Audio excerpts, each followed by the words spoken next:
বিশেষ করে আমাদের নারায়ণগঞ্জের মানুষকে উপহার দেওয়ার জন্য আমাদের এই বাগানটা করা। একদম গাছ থেকে নামানো রস। সকাল সকাল খেজুরের রস, মাইন্ডটা পুরো ফ্রেশ হয়ে গেছে।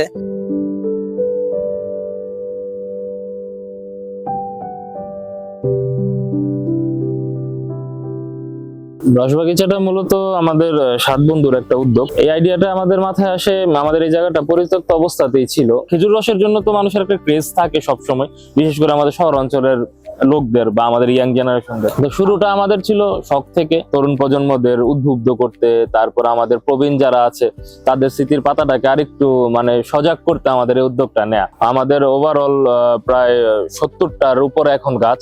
তবু আমাদের হিমশিম খেতে হয়, 70টা গাছও আমরা পারি না।